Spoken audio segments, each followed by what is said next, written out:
¿sí? Yo creo que también fue una pequeña victoria de la presión. Yo creo que estoy de acuerdo con Arantxa, de la presión de los movimientos sociales, pero sobre todo yo creo que de la mayoría sindical vasca, que se aunó también y trabajó también codo con codo con los movimientos sociales, y de los partidos políticos que también nos posicionamos, ¿sí? En ese sentido. Yo creo que la dicotomía y la lucha de público-privado tuvo sus efectos, y yo creo que lo de Mario Fernández también venía a cuento, ¿no?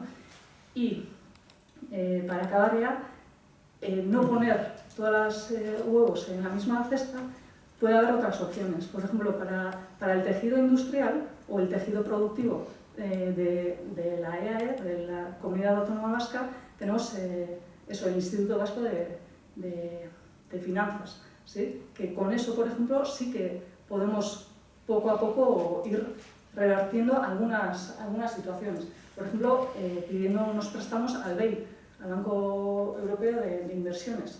Esos préstamos sí se pueden pedir si hay una connivencia, por ejemplo, con Kutxabank, con la Laboral, ¿sí? Y se pueden pedir 900 millones, por ejemplo, con unas tasas de recargo muy pequeñas, porque al fin y al cabo en Europa sí que están haciendo ese tipo de inversiones, cosa que nosotras necesitaríamos. Bueno, todo esto lo hemos propuesto más de una vez, ¿sí? Pero bueno, está este tema. Y luego, lo de ir poco a poco a por un banco público que cumpliese diferentes funciones sociales.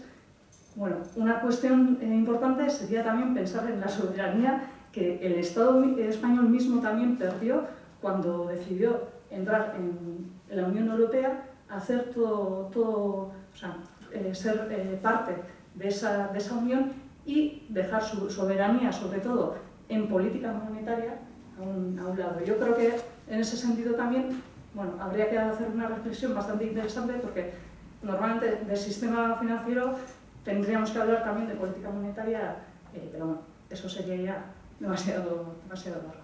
Bien.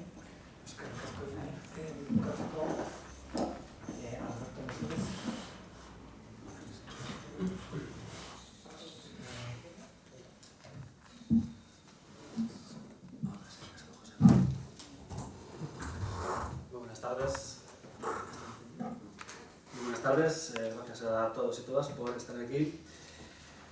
Soy Alberto Blasco, responsable del área de economía de Podemos Euskadi, y bueno, quería empezar comentando. Nosotros tenemos claro que deseamos una banca pública porque es posible, deseable, realizable, y la función de la banca pública tiene que ser no una obra social, que también tendrá sus ramas, pero la principal tendría que ser proteger y financiar la economía local. Estamos en un mundo globalizado y vemos que las crisis arrastran los flujos de inversiones, de trabajo, de un lado a otro, según los intereses de los grandes capitales, y una banca pública, como demuestran muchos casos en el mundo, permite que los flujos de crédito y en consecuencia de trabajo estén menos sujetos a las crisis. Como decía Jone, no es una banca para los pobres, es para todos, para las empresas, para la economía, para los pobres, para los ricos, para todo el mundo. Yo creo que interesa una banca pública que dé estabilidad a la economía en general, a todo el mundo. Quería destacar en la página de ATAC, uno de los colectivos que ha estado esta mañana aquí en esta ponencia, hacían referencia, en la página de ATAC lo podéis ver, al informe Repensando el papel del Estado en las finanzas. Y hacía referencia a Luis María Linde, el presidente de la patronal bancaria, y a José Ignacio Goyri-Golsarri, el presidente de Bankia, que como que la banca pública no es deseable. Y muy inteligentemente ATAC hace una referencia al informe del Banco Mundial que destaca el papel positivo de los bancos públicos durante la crisis financiera, que han podido mantener el flujo de crédito compensando la falta de ese mismo crédito que están dando los bancos privados. Y ponen casos de Alemania, Francia, Italia, Suiza, Países Bajos, países nórdicos, y un caso del estado de Dakota del Norte en Estados Unidos que me parece alucinante, porque es maravilloso desde un punto de vista político, aunque sea un país muy liberal, ya sabemos lo que es Estados Unidos, pero una de las condiciones, podéis profundizar luego si queréis buscar en la red, una de las políticas de este banco es que tiene prohibido invertir en otros estados. O sea, tampoco es que sea un tema proteccionista, sino que se preocupa de su economía local, punto. O sea, luego ya podemos invertir en otro modelo bancario, pero me parece sumamente interesante. Respondiendo un poquito a la pregunta que iniciaba la exposición, la valoración del sistema financiero,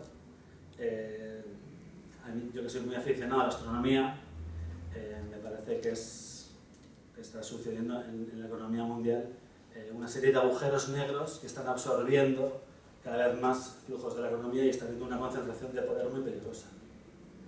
Eso tiene consecuencias como, lo que decía Arantxa, que estoy totalmente de acuerdo, que la socialización de las pérdidas, cosa que es intolerable, me parece intolerable. Y haciendo un poco de, pues bueno, filosofía histórica que a mí me gusta mucho, si los teóricos del liberalismo, a los cuales tendríamos que defender un poquito porque ya el liberalismo y el capitalismo se ha salido de los carriles, a mí ya no sé, yo soy licenciado en políticas, no soy economista, pero bueno, ha desaparecido esto.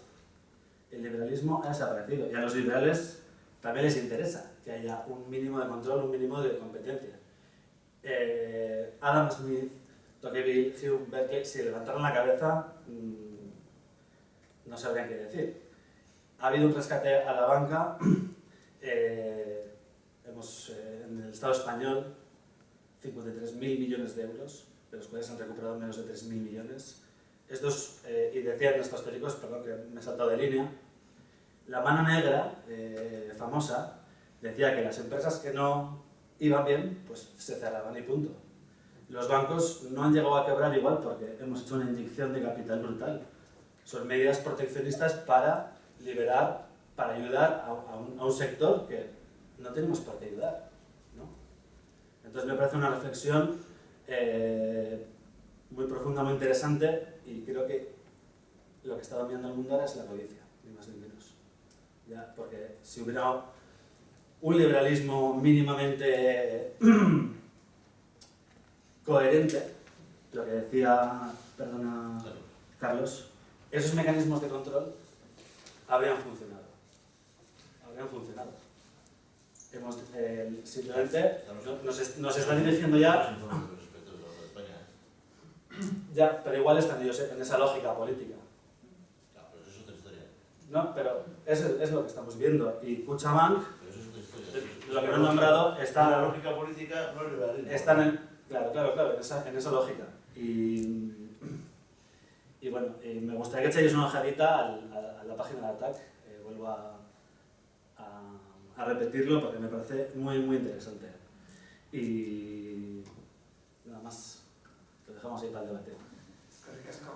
Pues supongo que querréis un poco comentar cosas que han dicho otras personas, pero antes de eso vamos a ver en el público qué preguntas puede haber. Y bueno, podéis hacer la pregunta, pero también si queréis podéis dirigirla a alguien en concreto. Entonces no sé quién ha levantado primero. Sí. Una puntualización a la intervención de Carlos. Corregirme si me equivoco, pero has comentado al principio de tu intervención que los bancos rescatados o los bancos que han recibido ayuda en el Estado español han sido fundamentalmente las cajas de ahorro y que ningún banco ha sido rescatado. Pero creo que no es así. El Banco de Valencia, que era un banco privado, que era una sociedad anónima, fue intervenido, fue rescatado. En 2012. ¿Cómo? El Banco de Valencia, si no me equivoco, era la propiedad de la Caja de Ahorro. Antes no. No, fue después, en 2013. Entonces, cuando fue rescatado en 2012 era una entidad privada. Y esta mañana hemos estado hablando un poco sobre el tema. Realmente es más un problema de estructura que un problema del modelo de banco el que estamos viviendo. El problema de las cajas de ahorro es que han intentado comportarse como bancos cuando no lo eran, y cuando ha habido problemas no tenían las cajas de ahorros por temas legales, tienen ciertas limitaciones. No pueden, por ejemplo, realizar ampliaciones de capital, que es algo que sí que puede realizar un banco. Entonces, han incurrido, unos y otros han incurrido en los mismos pecados, pero ha habido unas entidades que han tenido más instrumentos para poder salir al paso de una situación y otras que menos. No obstante, estamos viendo lo poco sano que está el sistema bancario en Europa, en el Estado español. Estamos viendo grandes problemas que están teniendo los principales bancos europeos. Hoy se estaba comentando las noticias que venían desde Italia. También aquí en el Estado español el Banco Popular está al borde de la quiebra, se está evitando en estos momentos por los pelos, pero en cualquier momento puede caer. Y yo me quedo con las palabras que en su día dijo el gobernador del Banco de Inglaterra, el Mervyn King, que comentó que de todas las maneras de organizar la banca, la que tenemos es la peor.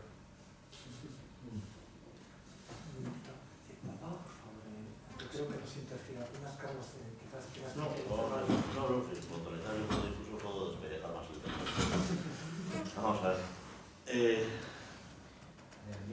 No sé si era privado pero vamos, el global del agujero que han pagado los contribuyentes o que vamos a pagar los contribuyentes viene de las cajas. El agujero que se han hecho los bancos privados se lo están pagando ellos. Empezando por el Banco Popular, que sus accionistas han reducido y han tenido que ampliar capital. Empezando por ellos. Dicho esto, ¿por qué pasa lo que pasa? ¿Por qué pasa lo que pasa? Primero, porque no hay una gestión profesional de las cajas. Perdonad, no es mi opinión. No hay una gestión profesional de las cajas.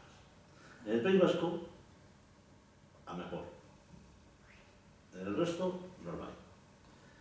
¿Y por qué no lo hay? Porque hay que decir qué es un banco. Un banco no es una empresa libre. Tú, yo, este señor, si queremos abrir un banco, no nos dejan. Un banco es una concesión del Estado, específica, que tienes que reunir unos requisitos de un montón de gaitas para poder acceder a ser una entidad bancaria. ¿Por qué? Porque te puedes inventar el dinero. Te puedes inventar el dinero. ¿Los de Goldman Sachs y todos estos no son Pero, profesionales? Goldman Sachs es una historia. Espera, el mundo mundial no lo podemos hablar en esta vez. Espera un segundo, porque si no, no explicamos las cosas. ¿Eh? O sea, 18 frentes imposible. Entonces, cuando tú metes un dinero, tienes un coeficiente de caja. En función del coeficiente de caja, la entidad puede dar un préstamo. Si el préstamo falla, va contra fondos propios y los pierdes. ¿Vale? Entonces, eso no es un juego. No le puedes dar al primero que pasa por la calle que pueda hacer dinero ficticio y dar créditos. Segundo, no es que no les puedes dar, sino que tiene que haber unos señores que supervisen. Y eso se llama Banco de España. Que cobran una pasta. ¿Quiénes son los jefes? Espérate, vamos por partes. Yo es que al señor Fernando Doña Sí, nos vamos a matar la vida. Habrá tiempo para responder cada uno. Que cobran una pasta. ¿Y qué hizo el Banco de España? Pues hacerlo mal. Lo hizo mal. Pero mal. Fatal. Mal. ¿Pero quiénes No, son? O sea, no es, o sea, mal. ¿Y por qué? Momento. Pero, ¿por qué? Porque era mucho más bonito crecer al 5% y así ganan las elecciones creciendo al 5% en vez de tomar las políticas que tienes que tomar y crecer al 1,5% en vez del 5%. Claro, pero todos estábamos en esa que estábamos encantados de la vida, ¿eh? Todos estábamos encantados de la vida, de crecer al 5%, no al 1,5%. ¿Tú te acuerdas de un señor que fue Pizarro? Que le dijo a un señor que era Solves que nos vamos a dar una hostia, que nos vamos a salir de este. ¿Cuál fue al día siguiente a los periódicos? Le ha ganado Solves, porque Solves les dijo que no, está tranquilo, que esto va de puta madre. Todos queríamos que nos fuese de puta madre. Bueno, Sí, bueno, todos. A vosotros después de... Sí, a mí la hostia. A todos, todo el mundo quería que fuese bien. Y fue mal. ¿Por qué? Porque estaban hinchando esto. Cuando tú analizas la política del Banco de España, tú sabes que la banca es un oligopolio. Un oligopolio. Que compiten entre sí. Si tú me das el crédito al 0,5, yo voy a preguntar a este si me lo da más barato. Al día siguiente, pero vas al primer banco, te lo quedas. ¿O no? Sí. No tú preguntas, cualquier persona pregunta en 2 o 3 bancos y mira 2 o 3 bancos lo que le va a costar las cosas. Cuando tú quieres crecer, como querían crecer las cajas, ¿por qué? Oye, porque es bonito dar créditos y vamos, aquí mando yo en... Pero eso lo hacéis el PP, el PSOE. Sí, por eso, no. A ver, si yo no estoy diciendo que no lo hiciese el PP, lo que estoy diciendo es lo que ha pasado. Sí, ya está tardando una vez. Estoy diciendo lo que ha pasado. 2 minutos, Carlos. 2 minutos. Moderador, que Sí. Bueno, vale. Carlos, 2 minutos. Sí, no. Vale. Un momento. ¿Que lo hicieron fatal? Veo ¿Pero por qué lo hicieron fatal? veo interesante que hay debate. Pero no porque lo sepa. un debate no es un monólogo. Bien. No porque lo sepa, sino porque lo quería. Carlos creo que está planteando otros aspectos que no hemos visto durante las ponencias de hoy. Rodolfo ha pedido primero y luego aquella persona de allá intentar ser breves y si es para... Pero bueno, hacer una pregunta, no es una exposición. Porque si no... Perdonad, porque me enrollo. Podéis explayaros un poco, pero intentar ser breve. 3 minutos, 4... Sí, a ver, quizá he hecho tanto en la intervención de Carlos, que es la más polémica, porque si no, no vamos a tener tiempo, no queda claro quién tiene la responsabilidad de la crisis financiera, porque pareciera ser tal, hago la pregunta o lo hago con un poquito de argumentación y tú te tuteo, ¿no? Sí, me respondo. Si fue el problema fue el Banco de España, si el problema fue la influencia política en la gestión de las cajas, si fue la crisis financiera internacional, todo es argumentable, digamos. Si yo hago una visión de lo que ha pasado, porque las cajas quiebran después que quebró toda la banca de inversión en Estados Unidos, que fue donde se origina un conflicto que genera una crisis financiera mundial, una recesión brutal, la que se queda sin trabajo, y en algún momento eso repercute aquí, deja de crecer la especulación de los promotores en terrenos y en un momento, si uno saca la fotografía, los promotores se quedaron comprando terrenos a, no sé, pongo una cifra que me invento, a 900 y no pudieron pagar ese tipo de crédito. Es decir, no quebró porque la gente no hubiera pagado las propiedades, después la gente se quedó sin trabajo como consecuencia de eso y se generó ya un efecto multiplicante.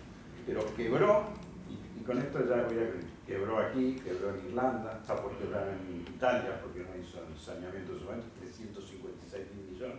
Es decir, no es la gestión profesional. Si uno hace el análisis global y pone números, se va a encontrar una crisis financiera mundial donde la crisis nuestra, la caja es casi chiquita. Después se resolvió en forma extraordinaria. Es decir, que no es un problema solo de circulación, Banco de España, y hay una crisis económica que, si profundizamos, probablemente esa pregunta explica parte de la crisis. Si eso es así, la pregunta es la siguiente. No está cuestionado el modelo de cajas de ahorro. Tenemos que entrar a analizar el modelo de caja de ahorro. Lo que está cuestionado es por qué se origina la crisis económica mundial, y ya es un debate más profundo. Pero no es un problema de la gestión, creo yo, de los gestores de caja de ahorro. Porque la banca, y ya lo comentó aquí el compañero, con esto termino la pregunta, la otra banca, la gran banca, BBV, el resto de los 4 bancos al final que quedan en el sistema económico, recibieron una cantidad de ayudas, hasta de créditos fiscales, que les permitieron soportar. Porque la Sareb tiene parte de la, y lo digo un poco fuerte, de la podredumbre tóxica de ahí. Entonces, si uno profundizara el análisis, no puede llegar solo a la conclusión que esto es un problema de caja de ahorro. Eso es lo que quiero terminar. Esa es la pregunta que te traslado. Solo es un problema de caja de ahorro. Bueno. Carlos, anotas la pregunta. En un momento vamos a dar paso a una persona que está ahí al fondo. Voy a estar de acuerdo con Carlos en una cosa, que no ha habido vigilancia a ningún lado.